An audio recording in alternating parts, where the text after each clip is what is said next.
And we're back for the final 10 questions, 21 through 30. I'm sorry that this is taking a really long time, but just know that I care enough about you to sit on my couch for an hour and do this for you. All right, so let's take a look at our review. We are now on 21. This one was tricky, but I actually really liked it. The graphs of the polynomial functions f and g are shown. There's some other function, h of x, that we don't have a picture of. That is f of x divided by g of x. Where are all the vertical asymptotes? Now remember, my vertical asymptotes are all about the denominator. So what values are making g equal 0? 3 and -2.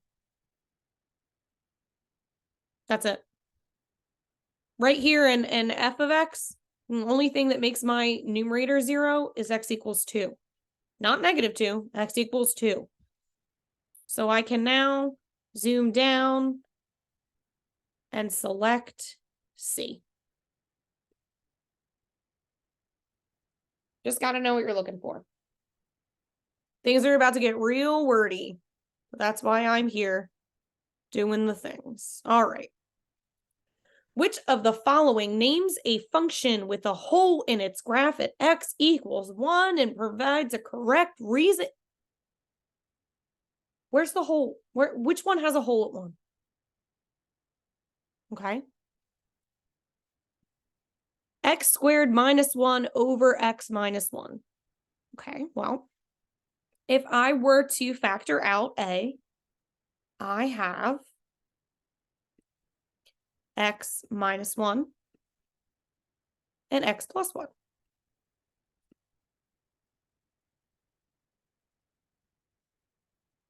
And then my denominator stays x minus 1. Ooh, they cancel. There's definitely a hole at 1. The thing that kind of sucks is that all of these say that there's a hole at 1. But that leaves me with x plus 1. And here's how I get my value of the limit. Because remember, it's undefined, but we can still find our limit by plugging it in the new formula, so to speak, the simplified version. And I'm just plugging in x equals 1, and we all know that 1 plus 1 is 2. Right here, it says a whole 1, 2. Well, there's nothing else that identifies the hole at 1, 2. That doesn't work, that doesn't work, and that doesn't work. There you go. It's A.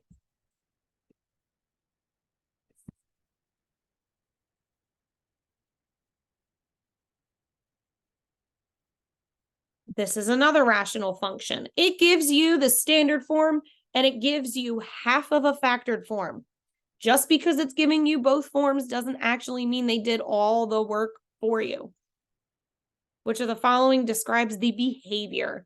So this could be anything. It could be a hole. It could be x-intercepts. It could be zeros, which are x-intercepts, or vertical asymptotes. So let's take a look.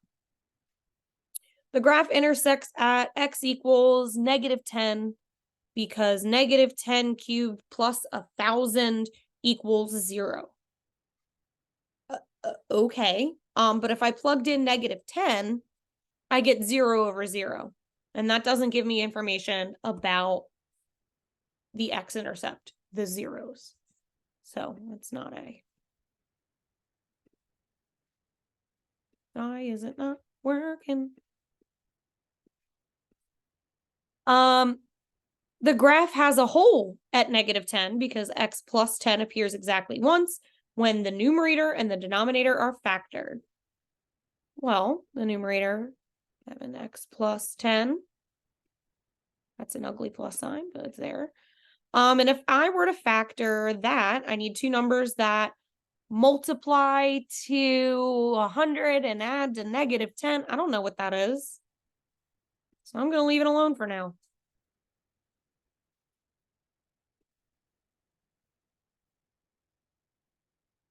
Maybe I won't even need to factor it. I'm definitely going to get barked at soon. And he's going to have to wait. That's not 106. That's 100. And then I can use difference of squares and underneath. X plus 10. X minus 10. Oh my gosh. Guess what we have, guys? We got a hole. And we have a hole at x equals -10. That's it.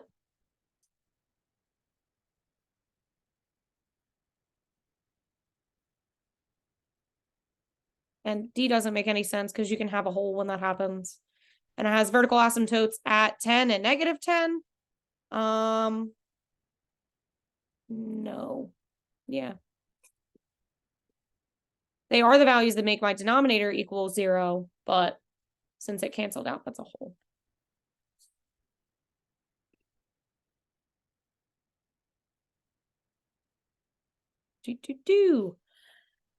More rational functions. Oh my goodness.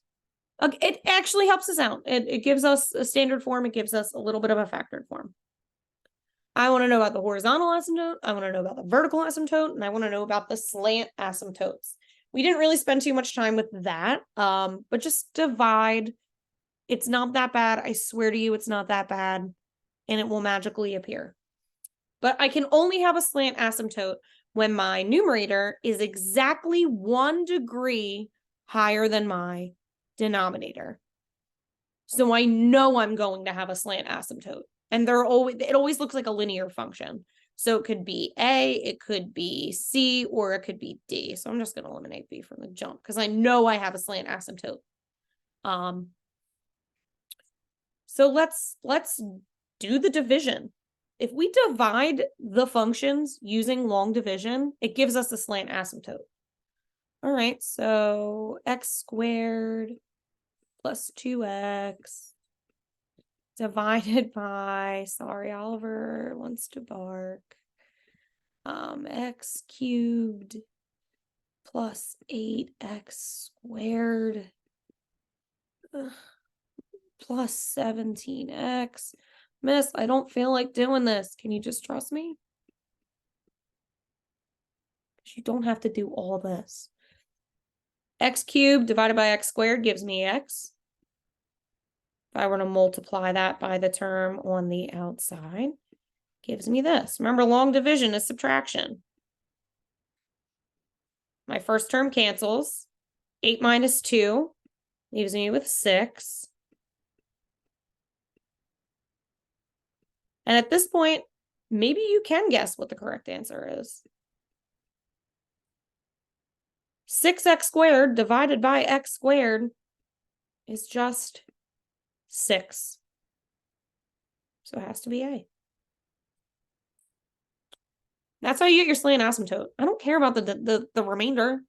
Who cares about the remainder? This is Oliver Jackson. This is the slant asymptote. It has a remainder, and that's why it's an asymptote, because it's always going to be, you know, just that far away. Excuse me, Oliver. I'm teaching. Oh, look, he just gave me. All right. Moving on. Doing my best. 6 more. Which of the following has 1 x-intercept, 1 hole, 1 vertical asymptote, and a horizontal asymptote? Okay. Whoa. Here's the only time you have horizontal asymptotes. When the degrees are equal, or when the denominator overpowers the numerator. So let's take a look. In A, my horizontal asymptote would be the ratio of A and, I'm sorry, the numerator and denominator. They're both x squared, so maybe. They're both x squared, maybe. They're both x squared, maybe. They're both x squared, maybe. So all of these have a horizontal asymptote. It doesn't really matter where. They just want to know if it does. Now we need to make sure that it has 1 x-intercept, 1 hole, 1 vertical asymptote. I love finding the holes first So I am going to factor each of these. And it's not that bad because it's difference of squares. So A is x plus 4 minus 4. Oliver, no.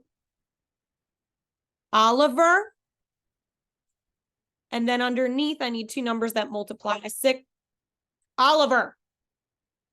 Multiply to -6 and add to -1. 3 and 2. None of these cancel. So I don't have a whole. So that doesn't satisfy this equation. I'm moving on. B. If I were to factor, x plus 4, x minus 4.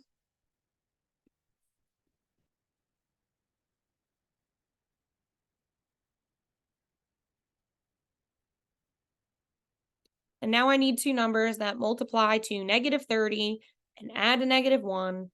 And guess what? It's 6 and 5. This still doesn't help me. Nothing cancels. So it can't be B. Well, let's take a look at C. I'm going to put C here just so that you can, keep your eye on it. X plus 2, x minus 2.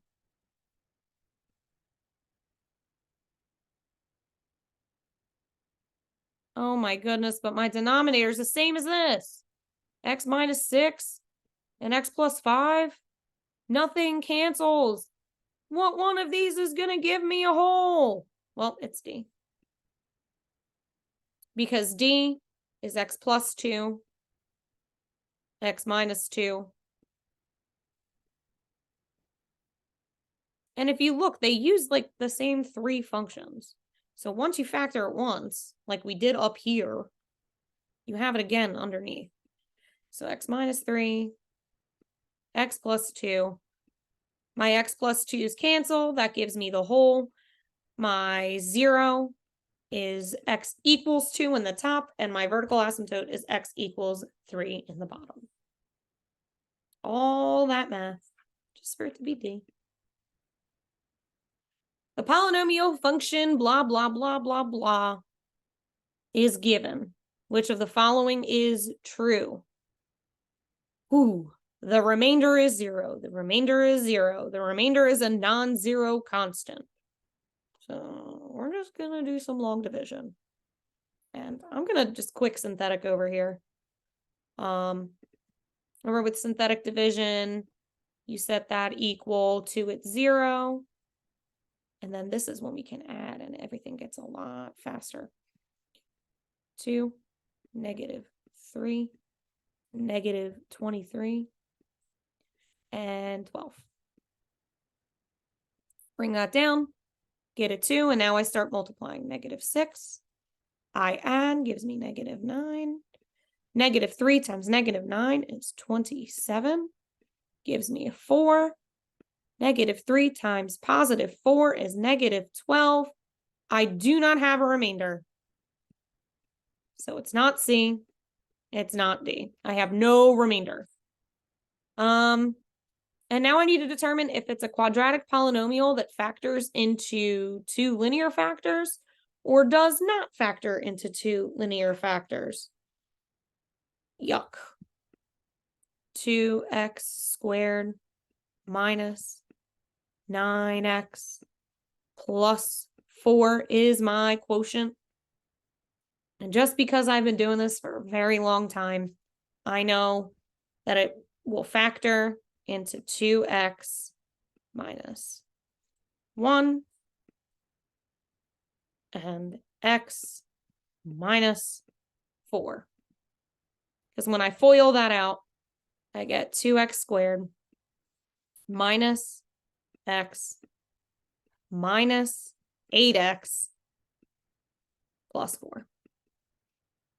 So it does factor into 2 linear factors. And it's linear just because it's like an x plus or x minus. Okay, 4 more.